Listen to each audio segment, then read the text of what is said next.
Quando a perturbação e o medo buscarem envolver-te, recorda de imediato da presença de Deus ao teu lado.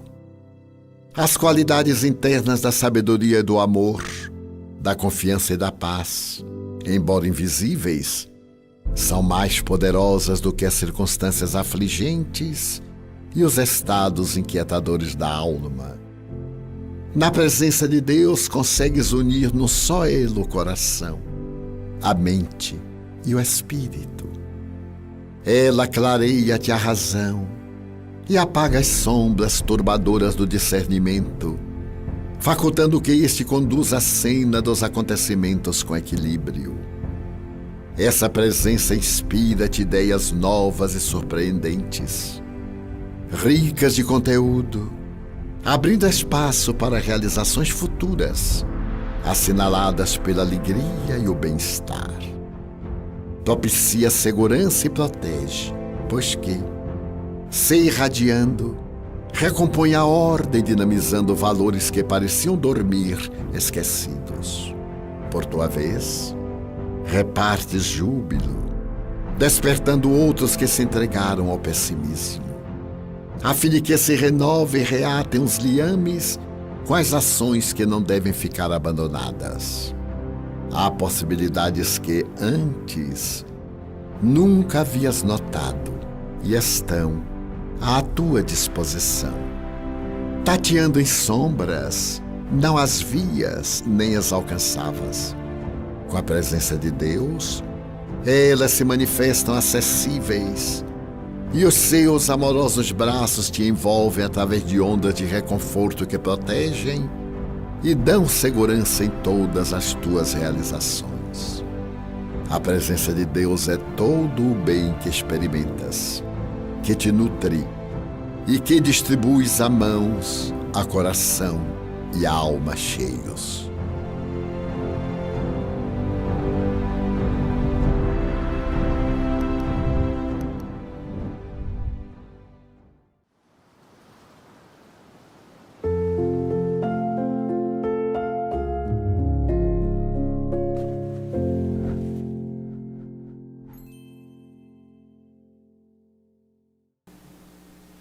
Muito boa noite a todos.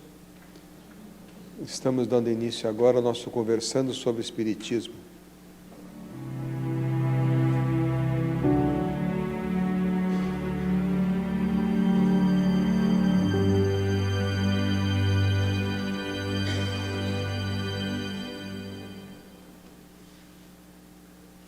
Nós convidamos a professora Solange Seixas para proferir a prece de abertura dos trabalhos da noite.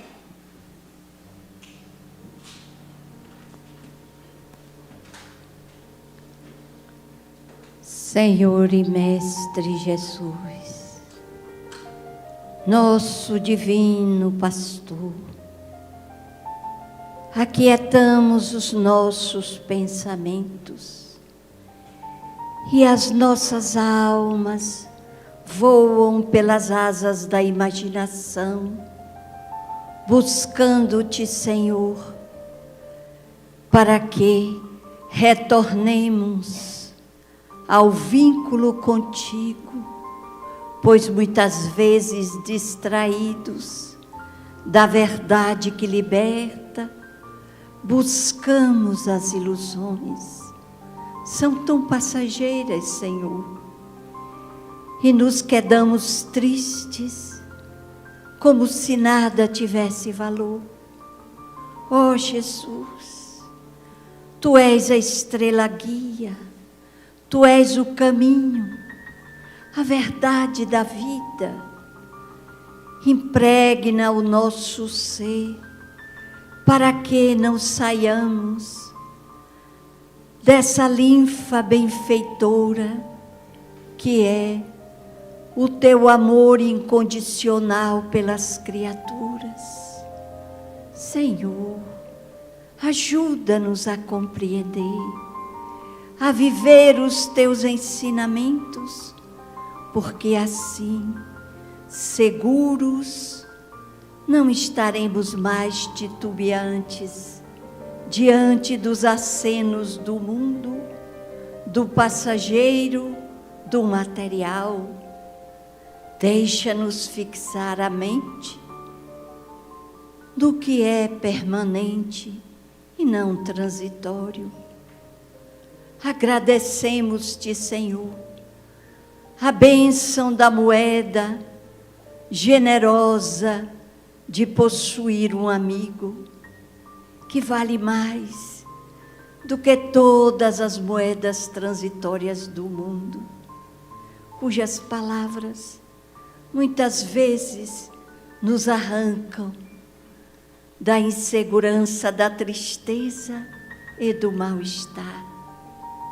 Agradecemos-te, Senhor, a bênção de termos conhecido esta doutrina de amor, e te suplicamos, pelo teu servidor incansável, leva-lhe as nossas melhores vibrações de paz, de energias revigorantes, para que, reforçados toda a sua organização celular, possa ele retornar mais breve possível ao teu convívio conosco, através da vivência saudável de exemplificar os teus ensinamentos, para que sigamos com confiança,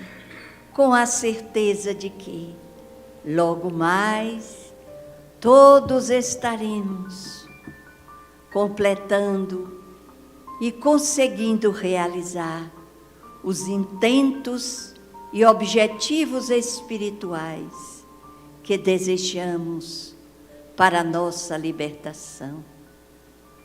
Vem, Senhor, toma das nossas mãos, redireciona-nos definitivamente. Aquieta nossa sede de paz e permite-nos estar contigo hoje, agora e por todo sempre, que assim seja. Mais uma vez, muito boa noite a todos. Estamos conversando agora, começando nosso Conversando sobre Espiritismo. Ele é uma transmissão pelos canais virtuais e também aqui presencialmente. É um programa que já vai fazer 26 anos, do Conversando sobre Espiritismo. E o foco dele é a doutrina espírita. Nós, na primeira parte, colheremos as perguntas que forem realizadas aqui fisicamente, presencialmente, e pelas perguntas que nos chegam pelos canais virtuais. A nossa equipe de apoio, a equipe de eventos está aqui. Nós temos papel, caneta, fiquem à vontade para perguntar sobre os temas relativos à nossa doutrina espírita. Teremos, depois das perguntas e respostas, um pequeno intervalo e daremos prosseguimento com uma pequena exposição também a respeito de um assunto relativo à doutrina espírita. Hoje o nosso convidado é Max Lânio Lacerda. O Max Lânio, nosso irmão, é expositor espírita para a paz da evangelização infantil e juvenil da Comunhão Espírita de Brasília, além de monitor de grupos de estudos na Federação Espírita Brasileira, entre eles o estudo sistematizado da doutrina espírita, mediunidade, estudo aprofundado da doutrina espírita e evangelho redivivo. Então, agora eu vou fazer a apresentação, convidando o nosso irmão Max Lânio para que possa se apresentar para todos nós que aqui estamos presentes. Boa noite, Mário Sérgio. Boa noite, amigas e amigos. Está sem som, Max Lânio. Está aberto aqui. Está ouvindo agora? Ainda sem som. Está aberto. Pronto, agora veio. sim, demorou, deve ter dado um delay, desculpa. Boa noite, amigas e amigos, boa noite, Mário Sérgio, boa noite a todas que conosco compartilham esse momento. Muita alegria estar aqui conjuntamente com vocês para poder comentar, falar e aprender um pouco mais sobre o Espiritismo. Muito obrigado. Obrigado, Maxilane. Nós já temos algumas perguntas que nos chegaram no dia de hoje, já também algumas ficaram da semana passada. E essa primeira pergunta eu vou direcionar, então, para a nossa professora Solange Seixas. É uma pergunta que é o Silene. Ela pergunta para a irmã Solange Seixas, especificamente para você, essa pergunta. O que são espíritos mistificadores? Como é o nome dela? Keusilene. Keusilene, boa noite, seja bem-vinda ao nosso trabalho aqui na Casa Espírita Mansão do Caminho, Centro Espírita Caminho da Redenção. Espíritos mistificadores são aqueles que querem se passar por espíritos superiores. Eles enganam, porque nós não temos o cuidado, muitas vezes, de observar o conteúdo e a forma com os quais eles se apresentam, trazendo informações que não correspondem, muitas vezes, à realidade, ou que, de alguma forma, o conteúdo realmente deixa a desejar se nós estamos despertos, conhecemos a doutrina espírita. Eles se aproveitam e nos enganam. Todos nós estamos afeitos a passar por uma situação dessa, porque depende muito do nosso estado emocional. Às vezes, estamos deprimidos, aborrecidos, e recebemos uma mensagem que se coaduna exatamente com a nossa situação emocional.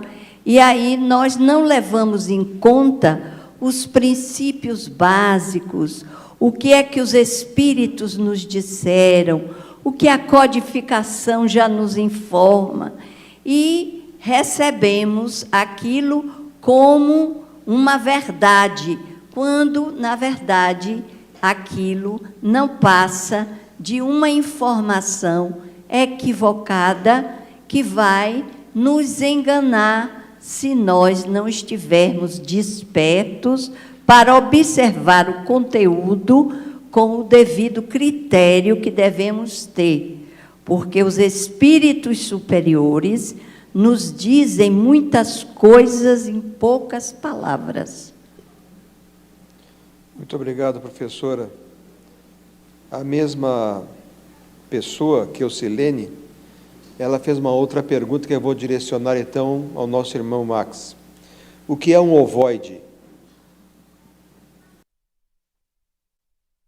Pergunta extremamente importante, porque o ovoide é um estado de deformação do perispírito motivado por uma monoideia que a pessoa sustentou durante muito tempo, e ela se deixou envolver por essa monoideia e acabou trazendo o seu corpo com uma forma que parece realmente um ovo, por isso daí colocado como ovoide.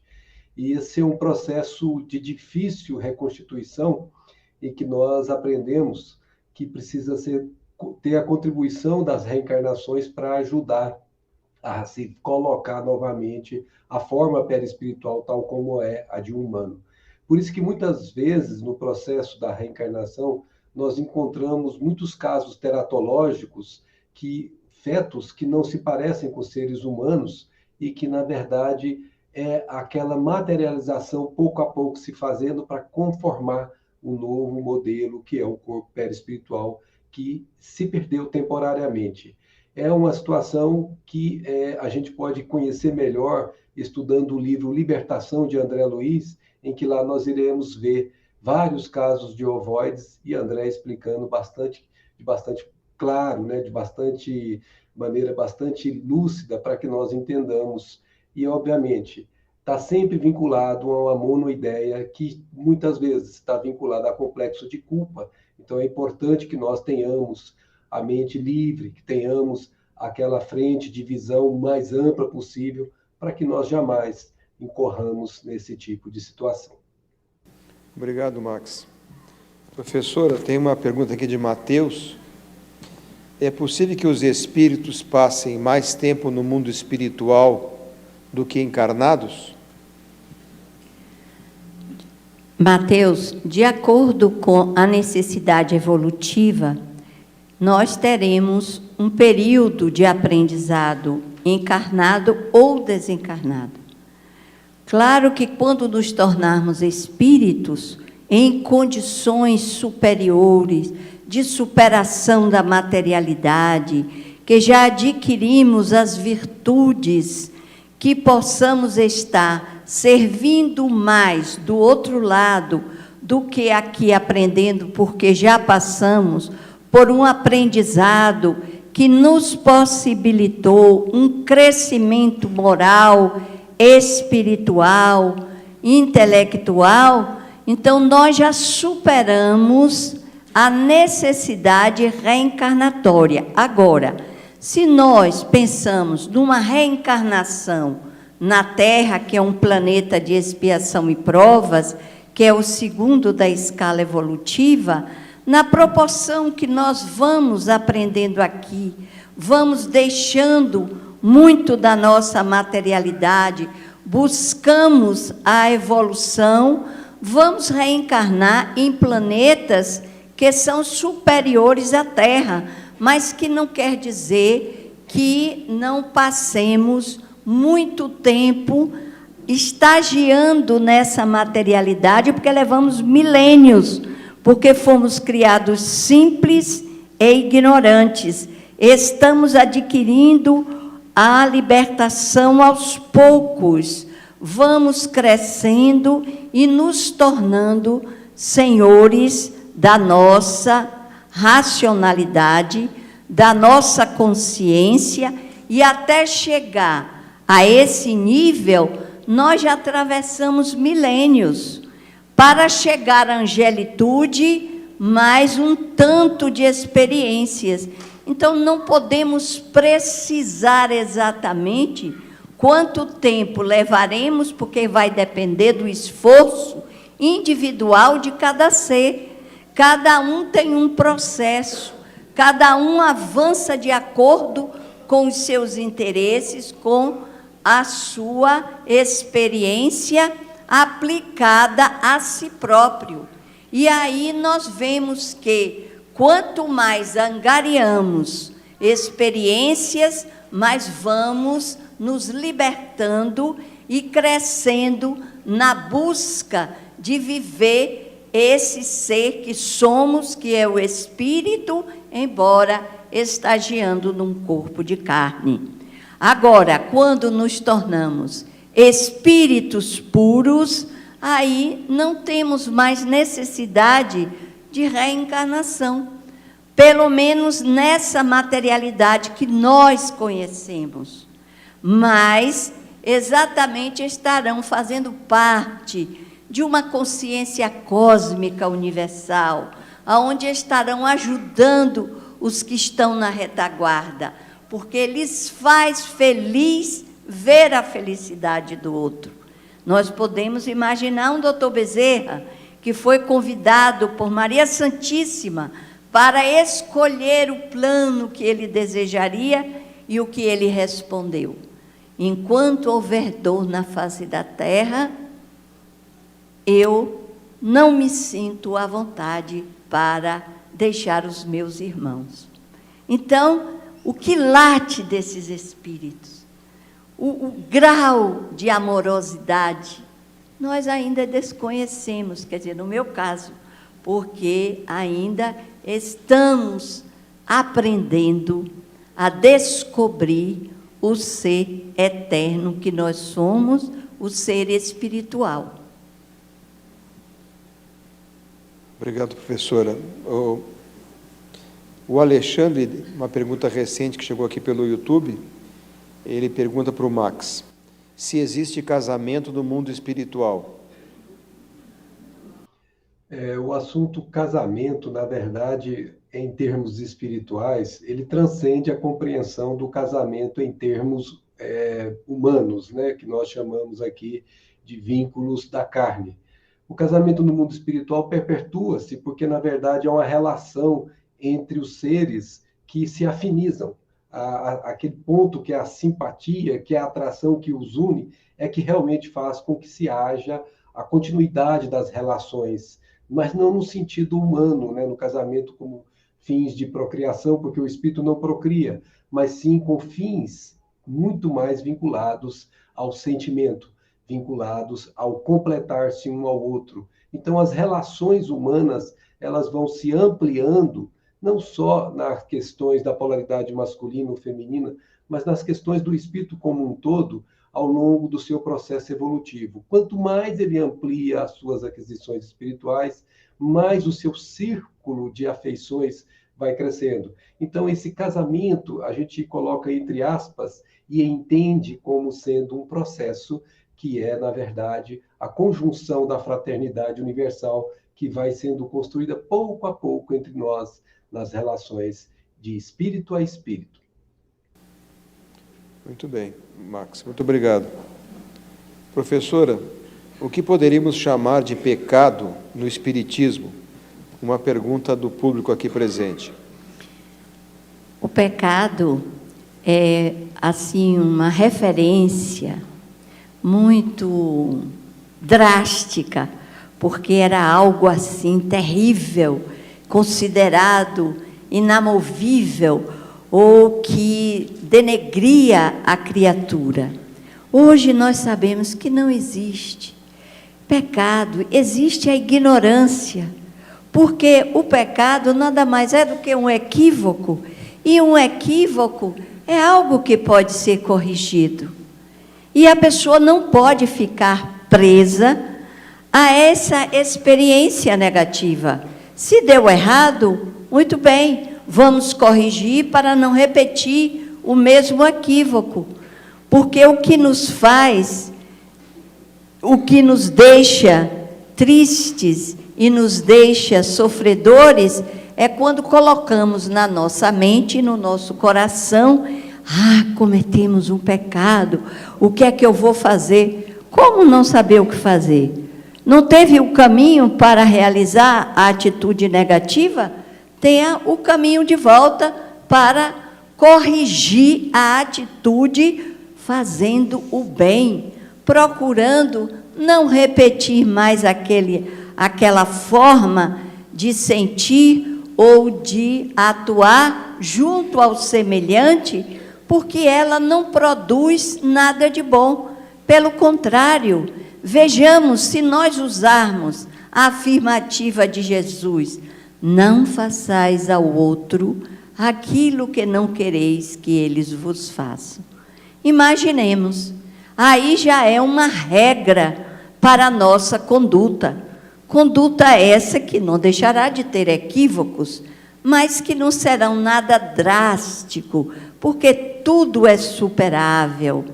Só nós não podemos com a hora do retorno ao mundo espiritual, porque podemos até precisar a chegada, mas o retorno só o Pai sabe. Então vamos aproveitar e tirar esses mecanismos punitivos de uma época e agora aproveitar a sapiência do Espiritismo, que nos possibilita tirar da consciência esse estado deprimente que cometeu um pecado. Não, cometi um equívoco, eu vou corrigir. Se eu falei mal de alguém, vou procurar não fazê-lo mais. Se eu julguei errado, vou procurar não julgar mais, porque isso faz bem a mim e não ao outro. O outro é uma consequência. A minha atitude faz bem ou mal primeiro a mim. Então, tiremos essa ideia do pecado, porque já vem desde a época do pecado original. Então, a gente vai mudar essa estrutura de racionalidade, porque a doutrina nos ensina que não há mal que sempre dure, nem bem que nunca se acabe, porque tudo nesse mundo é transitório. Então, nós estamos sempre mudando, estamos sempre buscando algo mais, que seja sempre para o nosso bem e do nosso semelhante. Muito bem. Nos chegaram aqui diversas perguntas a respeito da saúde do Divaldo, né? Ele está bem, mas ele está muito gripado. No Dia dos Pais, os filhos do Divaldo, que são 666, fizeram uma comemoração e vieram aproximadamente uns 100. Desses 100 vieram as esposas, filhos, netos, bisnetos, uma quantidade de pessoas muito grande. Então foram muitas emoções vividas naquele momento e muito próximo também, né? Ele sem máscara, as pessoas, alguns poderiam estar gripados, com resfriado, alguma coisa assim. Ele, na idade de 96 anos, fica no estado de saúde frágil. Depois, na terça-feira, nós tivemos uma comemoração dos 15 anos, no dia 15 de agosto, a comemoração dos 71 anos da Mansão do Caminho com a educação infantil. Então, foi uma festa muito grande, as crianças fizeram diversas homenagens a ele, e também houve muita proximidade, muito contato. Ele acabou, então, ficando ou numa situação ou em outra muito gripado. E com uma dificuldade agora de recuperação, né? Está tomando a medicação correta, mas nós temos procurado poupá-lo para que ele possa exercer as outras atividades. Agora vem a Semana Espírita de Vitória da Conquista, tem aí o Você e a Paz de Amparo. Então, são viagens e compromissos que ele deve cumprir, mas deve estar bem de saúde. Então, nós estamos procurando ser zelosos para proteger, nesse momento, a saúde e a integridade física do Divaldo. Então, nós vamos agora aqui uma pergunta para o Max. Ô, Max, o nosso Mateus, ele faz um questionamento a respeito do esquecimento. Se não seria melhor, ao reencarnar, nós nos lembrarmos de alguma coisa e não ser um esquecimento total? O que a doutrina espírita nos ensina a respeito deste assunto, Max? Então, Mateus, quando eu comecei a estudar o Espiritismo, essa também era uma dúvida que não queria calar em mim, né?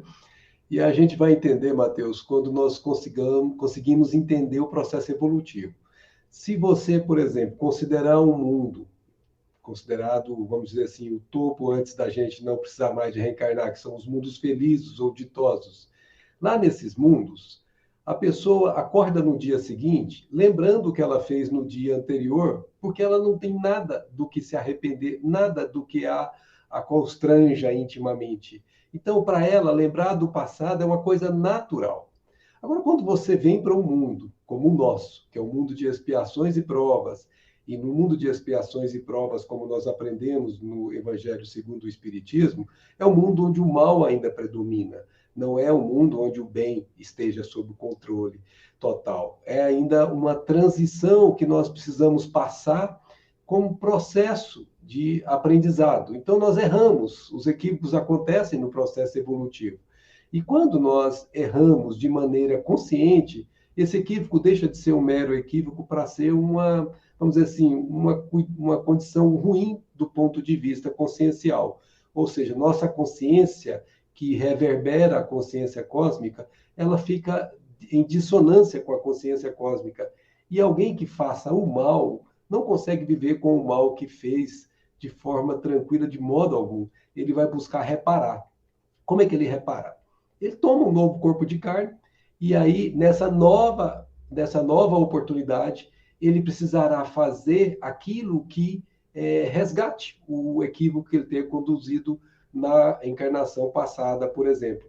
E aí, se ele, por acaso, tiver que fazer esse resgate envolvendo outras pessoas, e essas outras pessoas fossem por ele reconhecidas como eram antes da encarnação passada, muito provavelmente ele bloquearia e não conseguiria avançar, porque, tendo o esquecimento, ele pode até pressentir pelas simpatias e antipatias que a gente tem por certas pessoas com as quais a gente convive, mas ele não reconhece a pessoa, ele não sabe quem é. Então, essa é uma condição do mecanismo divino que nos dá a segurança de que vamos fazer esse quitar com a consciência cósmica, esse arrojar de nós essa condição de, vamos chamar assim, de complexo de culpa que a gente ainda carregue pelo erro cometido, nós vamos continuar tirando isso pouco a pouco, sem consciência de quem são os participantes desse processo. Então, acredite, amigo, quando eu comecei a ter certeza disso, eu dei bendito seja Senhor, porque nós não sabemos o passado que nos torturaria se soubéssemos. Então, melhor nesses mundos de expiações e provas, que o véu não seja retirado. E quando o Pai coloca o véu, Mateus, tenha certeza, não é por acaso, é por essas razões que a doutrina espírita nos esclarece com segurança. Muito bem, Max, muito obrigado. Uma pergunta que nos chega aqui do público de Wellington.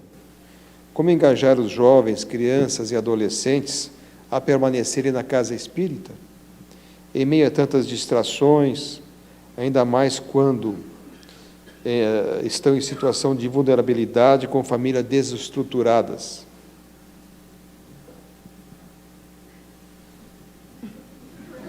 Quer que eu pergunte de novo? Então vamos lá. Como engajar os jovens... Eu não disse para quem era. É para você. É para você a pergunta. Pergunta de Wellington. Como engajar os jovens, crianças e adolescentes a permanecerem na casa espírita?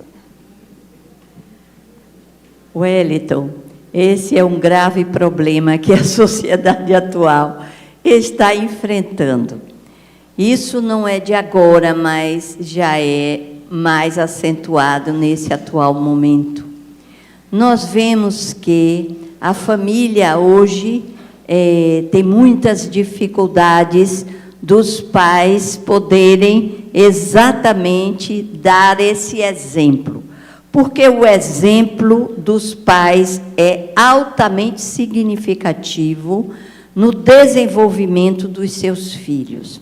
Se ele oferece a melhor escola que ele pode, oferece o melhor brinquedo, a melhor distração, o passeio, enfim, por que não a religiosidade? Isso parte do princípio de que norteia a própria vivência dos pais se eles têm uma religiosidade.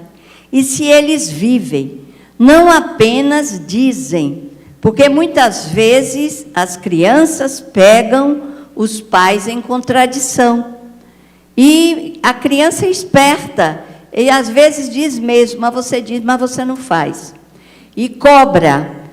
Você até às vezes a pessoa fica surpresa de ver a percepção da criança. Então, seria muito interessante que os pais viessem, não quando se tornou adolescente, porque aí vai ficar muito difícil, mas desde cedo, se eles frequentam a casa espírita, é porque eles acreditam na doutrina espírita.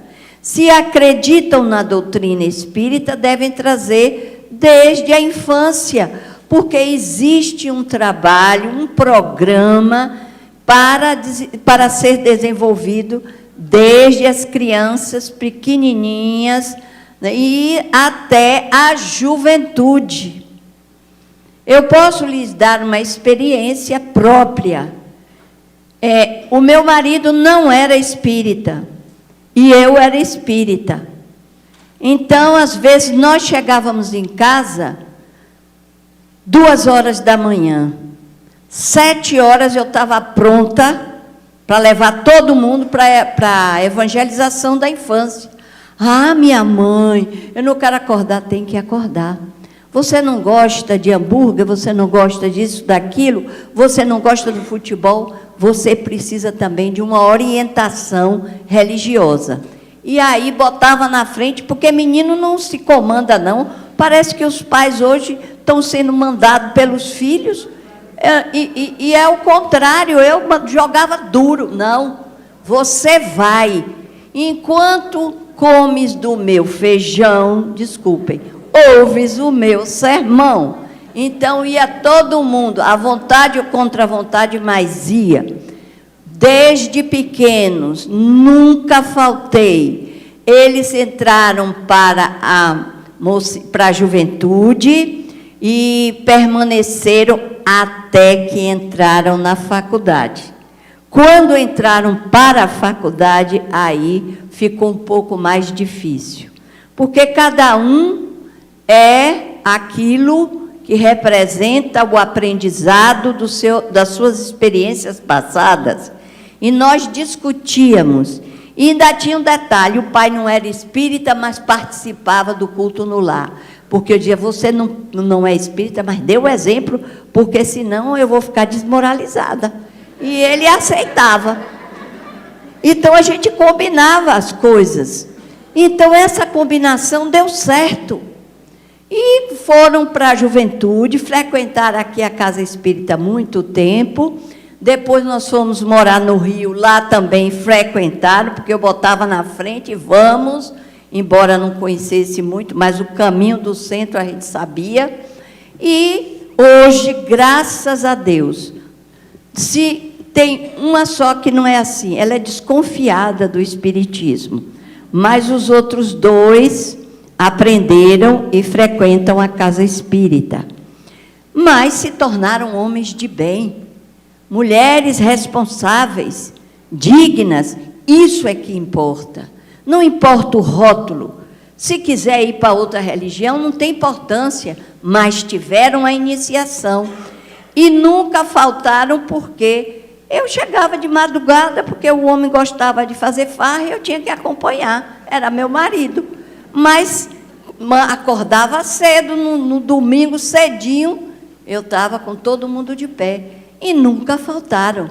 Então, isso rendeu, porque outra coisa, acabar com esse negócio de ter medo dos filhos, vai ficar com complexo, é se a gente não tomar atitude, botar limites, dizer a verdade, ensinar o caminho correto, e dizer, não, você não vai fazer isso, porque isso está errado, não vai ficar nada com ele pode ficar com uma sequela, com isso vai ter que ir para o psicólogo. O psicólogo era puxão de orelha, o psicólogo, volte aqui, vá pedir desculpa. Outra coisa, nós usávamos uma técnica fantástica, a inspiração, eu acho. Tinha qualquer problema, reunião. Aonde? Na casinha. Aonde era a casa? Era uma salinha que eu tinha de estudo. Ai, meu Deus, lá vem problema. Minha mãe convidou para a salinha e o pai ia também. Então, acabou esse negócio. Ele participava, dava apoio moral e também dava o exemplo, porque sempre foi uma criatura muito decente, muito digna. Então, ensinava o caminho do bem. Mas não tinha isso de ter medo de filho, não. Eu nunca me esqueço quando as meninas entraram na adolescência, que começaram. Tem festa hoje, minha mãe. Quando eu menos esperava, olha, meu pai já deixou. Eu falei, puxa vida. Aí, como eles são inteligentes. Primeiro ia para o pai. Aí, meu pai vai ter uma festa de 15 anos, a gente vai ter que ir, porque é da colega, não sei o que, o senhor leva, levo. Aí eu dizia, meu Deus do céu, e quem vai buscar? Agora você vai buscar? Eu não, você que deixou, você que vai buscar. Ainda tem que dizer a hora que chega, porque senão amanhece o dia na rua e você não sabe com quem está. Então, quando eles estavam na adolescência, reunião, o pai presente. E aí o pai falou, aí nessa vez foi ele que falou, sabe o quê? Olha, vocês estão indo para a festa, estão começando a namorar, estão começando a ter muitos amigos, a sair com os grupinhos, mas o grupo mais importante da sua vida é seu pai e sua mãe. Qualquer dúvida pode tirar com a gente não tem medo, não. Nós enfrentamos qualquer problemática. Era assim. E sabe o que ele disse para elas? Principalmente que eu tinha 2 filhas e um menino. Então, resultados para eles, olhem, vocês estão namorando, vou explicar tudo como acontece da reprodução. É assim, assim, assim. Só quero alertar o seguinte, se ficarem grávidas, não pense que sua mãe vai deixar de ir para o centro, que vocês vão passar para ela a carga. Não. Vai deixar de estudar para tomar conta de sua filha ou de seu filho. Porque nós vamos lhe dar apoio. mas você vai assumir a responsabilidade dos seus atos. Então, gente, se a gente fala com clareza, se oferece tudo de melhor, por que não ter o controle até que eles se tornem adultos? Eu acho, na minha opinião, fica aí para vocês refletirem e acharem se é bom ou não, e cada um agir de acordo com a sua consciência. Mas que eles precisam do exemplo e de direção e de limites, com certeza. Obrigado, professor. Vamos agora para o intervalo da nossa reunião.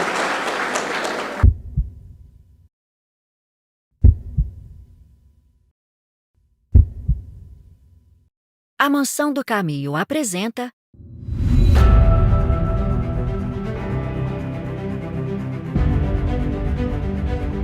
A precipitação responde por muitos males que afligem o homem. O agressor, psicologicamente, encontra-se dominado pelo instinto da destruição. Se te sentes num túnel extenso entre sombras ameaçadoras, segue adiante e verás uma luz que te espera após o trânsito difícil. Renuncia hoje para que a paz te domine o coração amanhã. E a crescer no bem, avançando em paz na direção de Deus, o amor total.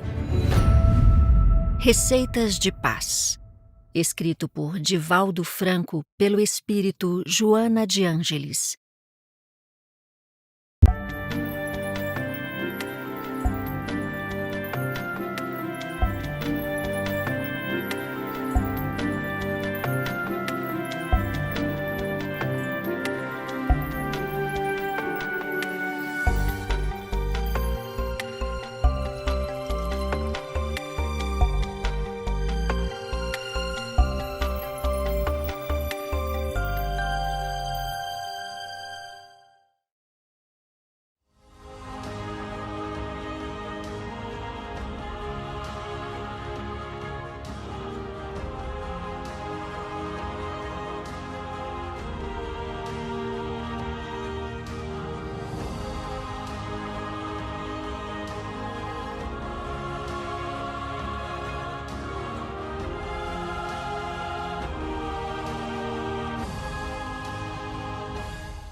Nós vamos agora, então, para a segunda parte, nós conversando sobre Espiritismo, e nós convidamos o nosso irmão Max, lá de Brasília, para que faça uma preleção para aqueles que nos assistem remotamente e o público aqui presente. Então, vamos falar um pouquinho sobre um dos temas bastante, vamos dizer assim, polêmicos muitas vezes para algumas pessoas, e às vezes inexplicável para outras, que trata-se do destino. E a pergunta é, será que destino existe na doutrina espírita? Será que a doutrina espírita endossa isso? Ela explica essa palavra destino? Tem alguma base que fundamente isso? Será que os fatos que nos acontecem estavam predestinados? E para a gente responder essas perguntas, a gente precisa avançar um pouco na compreensão. Algumas outras perguntas derivam dessas. Por exemplo, a pergunta é, nós temos livre-arbítrio? Se nós temos livre-arbítrio, nós podemos decidir. E se nós podemos decidir, nós podemos acertar ou errar. E se nós acertamos ou erramos, nós podemos ter consequências. E essas consequências podem repercutir a curto prazo, como podem repercutir a longuíssimo prazo, que transcende, inclusive, uma própria encarnação. E se temos livre-arbítrio, nós perguntamos, há limites? Nós podemos fazer tudo, ou nós temos limites? Esse livre-arbítrio, em outras palavras, é relativo ou ele é absoluto? E se esse livre-arbítrio for relativo ou for absoluto, vamos descobrir, nós perguntamos, tem um determinismo em nossas vidas? Será que nós estamos determinados para algum fim em que nós vamos avançar a despeito de nossa vontade? Será que nós somos levados, impulsionados para um fim do qual nós não conseguimos nos livrar? Que nós temos que avançar indiscriminadamente, todos nós? Então, se sim, se esse livre-arbítrio existir e esse determinismo também, como é que ficaria isso se eu estou predestinado a, por exemplo, avançar numa direção em que a lei de progresso me conduz? Como é que fica o meu livre-arbítrio dentro desse contexto, uma vez que eu já estou destinado a um fim? Bom, então nós teríamos que ter uma relação entre o livre-arbítrio e o determinismo. E aí é que vem a questão do espiritismo para nos auxiliar em tão difícil situação. Por que dizemos tão difícil? Porque a academia, né, as escolas acadêmicas ao longo de vários e vários séculos vêm tentando resolver essa questão e até os dias de hoje, com todo respeito, ainda não conseguiram chegar a um contexto que seja comum a todos, que seja aceito de forma clara e definitiva. E por que isso acontece? Porque falta à academia a compreensão de uma lei, que é a lei dos renascimentos sucessivos, que é a lei da reencarnação, como nós chamamos no Espiritismo. E essa é a visão que o Espiritismo proporciona a nós, aqueles que o seguimos, que esposamos essa doutrina abençoada, a condição de compreender isso e com uma certa tranquilidade. Vamos ver, por exemplo, quando nós consultamos esse assunto em Emmanuel, nós encontramos Emmanuel tratando desse tema lá no livro Consolador. E ele diz assim: determinismo e livre-arbítrio coexistem. Então ele afirma para nós aquilo que nós, nas indagações, propusemos. Eles coexistem na vida e se entrosam no que ele chamou de estradas dos destinos, para a elevação e redenção das criaturas humanas. Então, sim, ele está dizendo que existe determinismo e que existe livre-arbítrio, mas coexistindo um com o outro. E, de alguma forma, o entrosamento de ambos define uma certa estrada do destino. André Luiz chama isso, nas suas obras, geralmente, de semente do destino, essas relações. De forma que, pouco a pouco, nós vamos conseguindo avançar na direção do mais alto com maior domínio sobre nós. Então, nós podemos afirmar que, sim, há determinismo, que, sim, há livre-arbítrio, e, sim, há uma espécie de estrada dos destinos aqui, entre aspas, para a nossa a compreensão. E ainda Emmanuel vai dizer assim: o determinismo é absoluto nas mais baixas camadas evolutivas. Significa isso? Que quando a gente desce naquele processo evolutivo mais próximo da animalidade, mais é o absoluto determinismo. Por quê? Porque ali prevalece o instinto. Nós agimos impulsionados nessa fase, como espíritos com minúsculo ainda na fase dos animais, ou na fase humana primitiva, com o espírito com E maiúsculo, nos nossos, seriam selvagens do nosso passado, do nosso planeta, nós agimos por impulso instintivo. Praticamente não raciocinamos e não temos aí o contexto das nossas decisões sendo levado em conta. Então, esses animais, ou os homens quase selvagens, pode nos dar uma ideia do que seria essa determinação absoluta. Logo, para eles, não há influência sobre o destino, porque eles estão sendo impulsionados por uma força que se chama instinto. Mas o livre-arbítrio, como nós sabemos, é só nós olharmos o processo evolutivo desse planeta, ele amplia-se à medida que nós vamos conquistando os valores da educação e da experiência. A cada nova encarnação, a cada novo período na erraticidade, ou seja, no plano espiritual, nós vamos fazendo aquisições que vão sendo permeadas dentro de nós e vão sendo, de uma forma definitiva, assimiladas por nós, de tal forma que essas aquisições não se perdem. E à medida que nós vamos acumulando essas aquisições, nós vamos nos tornando cada vez mais compreendedores de como a vida funciona. E nós vamos tendo mais responsabilidades sobre as nossas ações. Então, aqueles que se educam e conquistam esses movimentos de aprendizado, eles passam não mais a poder ser de modo absoluto, como no caso referido na animalidade. E eles passam a ter o que nós chamamos uma participação no seu processo de evolução. Ele passa a interferir na sua própria vida de uma forma limitada, não obstante, afetada por ele mesmo. Por isso, Se naquele estágio nós chamamos de determinismo da evolução ou determinismo natural, nesse campo em que nós nos encontramos nos planetas que já estão em mundos primitivos e no nosso, como o caso da Terra, em mundos de expiações e provas, nós já estamos aqui com determinismos humanos. Nós não podemos tudo, mas nós podemos fazer uma série de coisas que já afetam o nosso destino. Então, à medida que nós nos evoluímos, nós passamos a organizar o determinismo da nossa existência. Daí porque nós passamos a ter responsabilidade sobre os nossos atos. E vamos tendo, pouco a pouco, a aquisição daquela consciência desperta, em que Paulo diz, tudo posso, mas nem tudo me convém. Isso é o exemplo da razão, ou seja, a inteligência com a responsabilidade. Você sabe que pode, mas você mesmo determina para você que não convém, porque aquilo te fará, de alguma forma, consequências que não são agradáveis. E você sabe disso de forma intuitiva, porque de encarnação a encarnação você aprendeu isso, às vezes não conseguindo raciocinar como funciona, mas sentindo como funciona. Portanto, nós começamos a ter responsabilidade, e essa palavra é fundamental. Nós começamos a agir não mais como pessoas que não sabem o que fazem, mas como pessoas que sabem que o fazem e que consequências têm do modo de fazer. Mas, gente, no Espiritismo a gente aprende também que existe um terceiro tipo de determinismo, que é aquele determinismo que ninguém consegue lutar contra. Nós vamos pegar, por exemplo, o caso de uma árvore. Existe um determinismo para essa árvore que nós chamamos de fototropismo.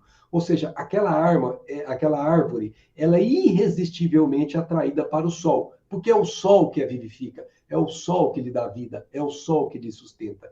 Uma vez tirado o sol, ela entra em processo literalmente, de morte, de perda da sua vivacidade. E aqui nós chamamos de fototropismo. Mas, se nós percebermos o ser humano, independentemente de escola religiosa, independentemente de crença religiosa, nós vamos notar que é uma espécie de atração irresistível para Deus, que nós chamamos de ideotropismo, ou seja, é uma força que nos impulsiona na direção de Deus, que mesmo aqueles que se dizem ateus, mesmo aqueles que se dizem não crer em Deus, eles sentem essa força e muitas vezes dizem isso da boca para fora, mas por dentro sabem que algo lhes impulsiona. E quando é que eles conseguem colocar isso em evidência de forma lógica e clara e definitiva? Quando estão sob os movimentos da dor, quando estão na condição de pessoas que não têm poder sobre certas coisas. Percebem que são criaturas e não criadores. Percebem que não podem tudo. São criaturas frágeis que não têm todo o controle de sua vida. Esse é o chamado determinismo divino. Nós todos estamos determinados para voltar para o Pai, de onde procedemos. E essa é a razão pela qual nós todos, de uma forma ou de outra, estamos caminhando para Deus. Conscientes ou inconscientes disso, nós estamos caminhando para Deus. Então, nós podemos concluir, gente, nesse breve estudo de Emmanuel, que nós temos um determinismo natural nas camadas mais inferiores da evolução, temos um determinismo humano, que é a nossa camada atual aqui deste planeta, em que nós podemos decidir, mas tem consequências que nós já percebemos, e tem um determinismo que nós não conseguiríamos lutar contra, que é o determinismo divino, que nós nascemos para ser felizes, nós nascemos para ser perfeitos, mas essa perfeição tem que ser construída, essa felicidade tem que ser construída com as nossas escolhas. Daí porque os nossos destinos dependem das nossas escolhas. E é por isso, gente, que se tem uma coisa que nós temos que aprender, é que quando nós tivermos, nos momentos da nossa vida, entre decidir pelo determinismo humano ou pelo determinismo divino, nós não temos que ter dúvida. Nós temos que seguir com o determinismo divino. Mas aí você me pergunta, mas Max, qual que é o determinismo divino? Qual que é a lei divina, podemos chamar assim?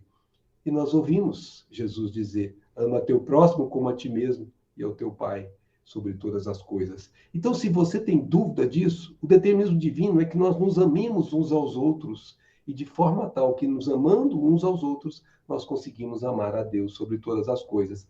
Esse é o determinismo que é inelutável. Ninguém consegue vencê-lo. Por isso, sigamos na direção deste educandário, que é o educandário do amor. aprendendo a amar, aprendendo a fazer ao outro o que nós gostaríamos que o outro nos fizesse. Em outras palavras, aprendendo a nos educar para fazer a vontade do nosso Pai e não a nossa. Não é por acaso que Jesus colocou na prece dominical: seja feita a vossa vontade, aqui na terra como no plano espiritual, não a nossa. O dia que a nossa vontade for a vontade do Pai, nós já estamos fazendo o determinismo divino coincidir com o determinismo humano. E aí a nossa vontade passa a ser a vontade superior, porque ela é a vontade que nos dá o mérito da escolha, porque estamos fazendo a vontade do Pai.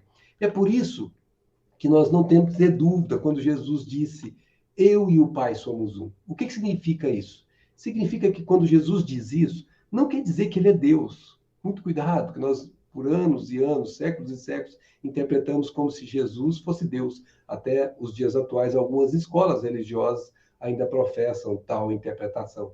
Mas aqui nós temos que entender que quando Jesus diz eu e o Pai somos um, significa que ele pensa e sente como o Pai onde ele estiver. Então, onde ele estiver, ele reverbera o Pai no seu modo de ser. É como uma flor que exala o seu perfume, e todos que estão do lado sentem a presença do Pai, porque esse perfume nasce daquele que já faz a sua vontade. Aí, então, nós teremos trilhado o caminho ascensional e o nosso destino final terá sido o destino dos bem-aventurados, aqueles que são puros, aqueles que verão a Deus, como nos ensinou Jesus. Por isso, minha amiga e meu amigo, o nosso destino final, a nossa razão de ser, é fazer a vontade do Pai. E a vontade do Pai é uma só, que nos amemos uns aos outros, como Ele nos amou.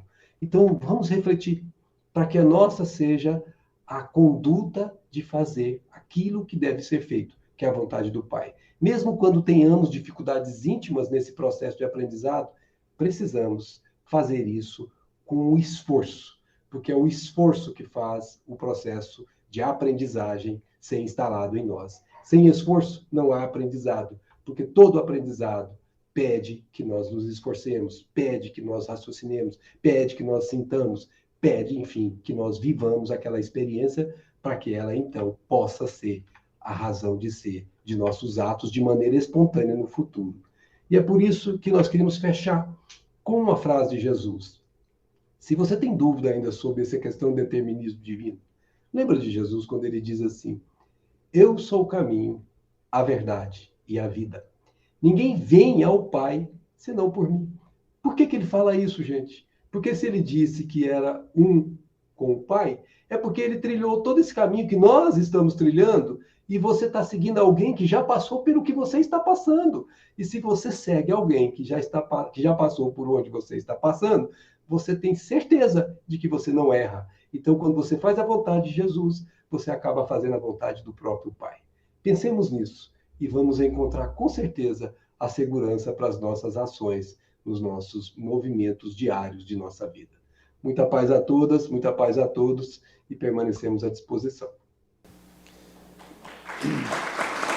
Muito obrigado, Max. O público aqui presente teceu bons comentários a respeito da sua exposição, com aplausos, né?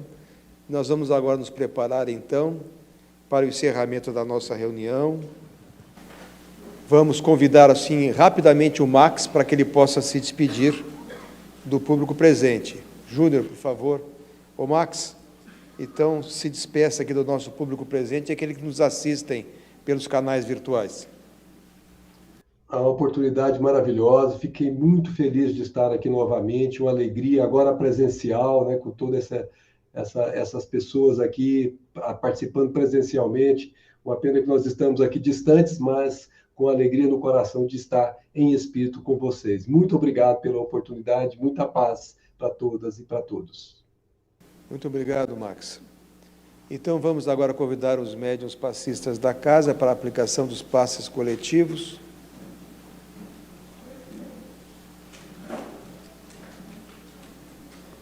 É a parte prática da nossa doutrina espírita,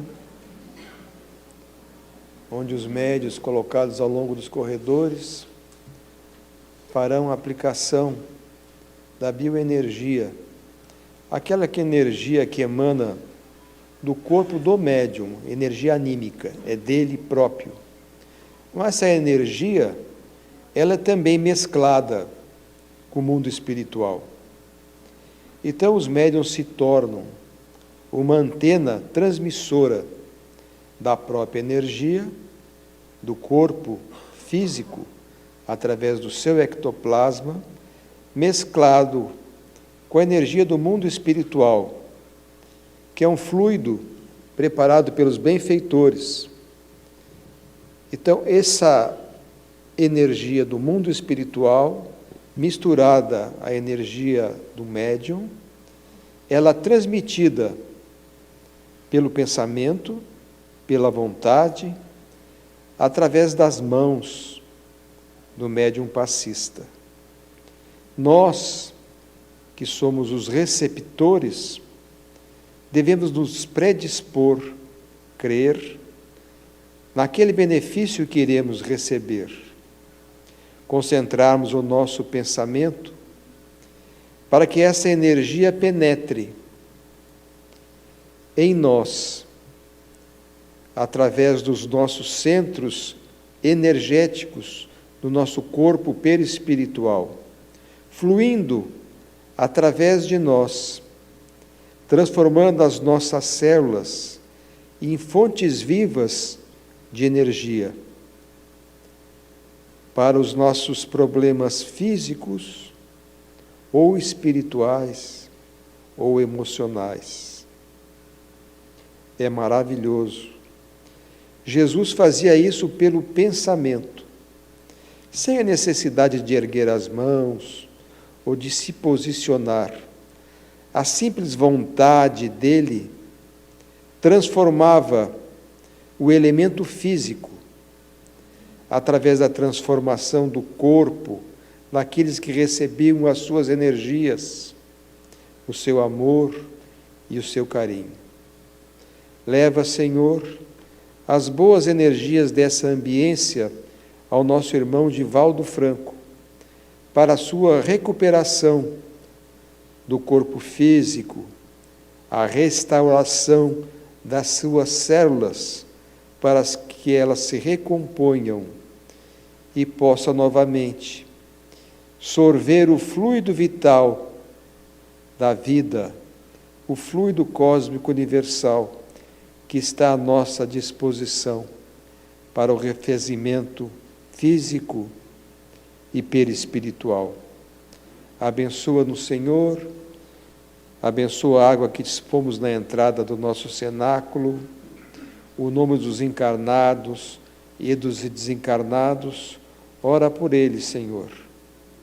Agradecemos a todos aqui presentes, aqueles que nos assistem remotamente, a equipe técnica, ao Júnior, ao Sérgio, a nossa Jane, tradutora de Libras, a professora Solange, que trabalhou conosco nesta noite, a todos, enfim, que de uma forma ou de outra colaboram com a nossa instituição. Jesus abençoe a todos, despedindo-nos na paz do Mestre, e que possamos ser conduzidos aos lares com segurança e em paz. Muito obrigado a todos pela presença, pelo carinho e pela atenção. Que Jesus nos abençoe. Está encerrada a nossa reunião da noite de hoje.